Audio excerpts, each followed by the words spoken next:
দেখতে দেখতে একটি বছর কেটে গেল কিভাবে বুঝতেই পারলাম না। ঘুরে ফিরে আবারও চলে এসেছে সেই খুশির দিন। সবাইকে জানাচ্ছি ঈদের অগ্রিম শুভেচ্ছা। খুশির দিন মানেই টেবিল ডেজার্ট থাকবে না, তা কি হয়? এইসব চিন্তা করে আমার চ্যানেল রসিখানা ছোট বড় সবার পছন্দের একটি মজাদার ইয়ামি ডেজার্ট নিয়ে চলে এসেছে। হ্যালো বন্ধুরা, আরও একবার স্বাগত জানাচ্ছি আমার চ্যানেল রসিখানাতে। কেমন আছেন সবাই? আজ রসিখানা মেনুতে আছে ইয়াম্মি রেসিপি চিজ কেক। আমি খুব সহজভাবে এবং অল্প উপকরণ দিয়ে তৈরি করে দেখাবো। যাদের কেক তৈরি করতে একটু সমস্যা হয় তারাও আমার এই রেসিপি দেখে খুব সহজে তৈরি করে নিতে পারবেন। কথা না বাড়িয়ে চলুন তাহলে শুরু করি।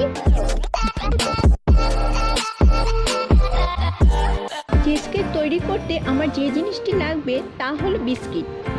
যে কোনো ব্র্যান্ডের বিস্কিট হলেই হবে। আমি এখানে এনার্জি বিস্কিট নিয়েছি 1 প্যাকেট। ব্লেন্ডারে ভেঙে নিয়ে ব্লেন্ড করে নেব ভালো করে, যাতে দলা না থাকে।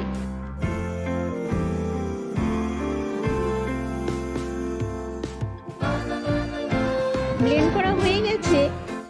এই পর্যায়ে অল্প চিনি দিয়ে দিব।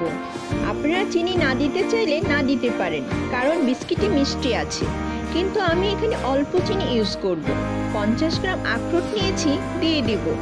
এটি অপশনাল, আপনাদের হাতের কাছে না থাকলে নাও দিতে পারেন। আবারও একবার ব্লেন্ড করে নেব। ব্লেন্ড হয়ে গেছে, একটি বাটিতে নামিয়ে নেব।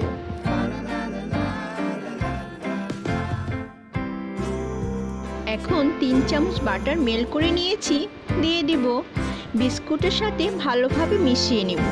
দেখুন বিস্কুটটা ভেজা ভেজা লাগছে। এখন যে পাত্রে আমি চিজ কেক তৈরি করব সেই মোল্ডে অল্প বাটার ব্রাশ করে নেব।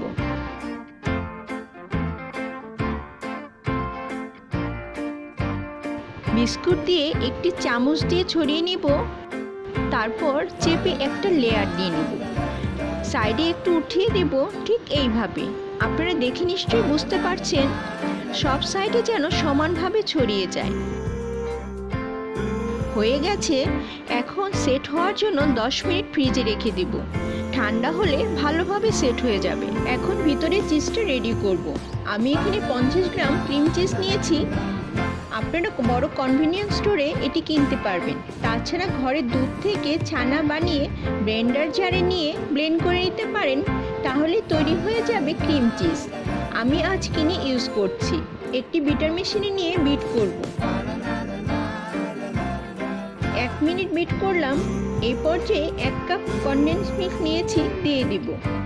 1 চামচ ভ্যানিলা এসেন্স দিয়ে দিব, এতে সুন্দর একটা ফ্লেভার হবে। 2 চামচ লেমন জুস দিব। এখন আবার ব্লেন্ড করব।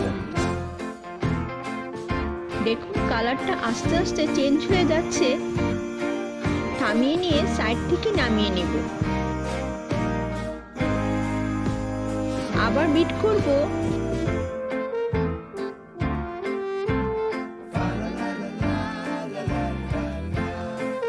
3 মিনিট বিট করার পর থামিয়ে 1/2 কাপ হুইপ ক্রিম নিয়েছি, দিয়ে দেব। আপনারা যে কোনো ব্র্যান্ডের হুইপ ক্রিম ইউজ করতে পারেন। আবার বিট করব 2 মিনিট। সব কিছু সুন্দরভাবে বিট করেছে। দেখুন কত চিজি লাগছে। সাইড থেকে নামিয়ে নিব। এখন কেকের মোল্ডটা নিয়ে তার মধ্যে চিজটা দিয়ে দিব। একটি প্যাচুলা দিয়ে সমানভাবে ছড়িয়ে দেব। একটু ট্যাপ করে নিব যাতে ফাঁকা না থাকে, সমান হয়ে যায় চারপাশ। আবার ফ্রিজে রাখবো 1 ঘন্টার জন্য। আবার অপেক্ষার পালা। 1 ঘন্টার পর বের করছি। দেখুন কি সুন্দরভাবে সেট হয়েছে। এখন বের করে দেখাচ্ছি। একটি বাটি নিয়ে তার উপর বসিয়ে কেকটা খুলব, তাতে সুবিধা হবে। সাইডের লকটা খুলে চাপ দেব নিচের দিকে। এই কাজটা সাবধানে করতে হবে, একটু সময় নিয়ে, না হলে ভেঙে যেতে পারে। দেখুন দেখতে কত ইয়াম্মি লাগছে। এখন ডেকোরেশন করব। গ্রিন ও রেড কালারের চেরি দিয়ে সাজিয়ে নিচ্ছি। তাহলে তৈরি হয়ে গেল আমাদের চিজ কেক। এই ঈদে আপনারা আমার এই রেসিপি দেখে ঘরে তৈরি করবেন ইয়াম্মি চিজ কেক, খেয়ে অনেক মজা পাবেন।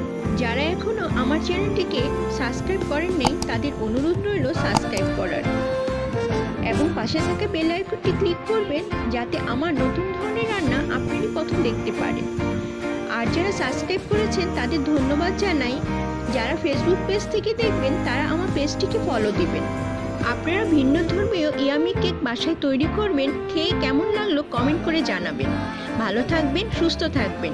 আজ এই পর্যন্তই, আবারও দেখা হবে নতুন কোনো রান্না নিয়ে।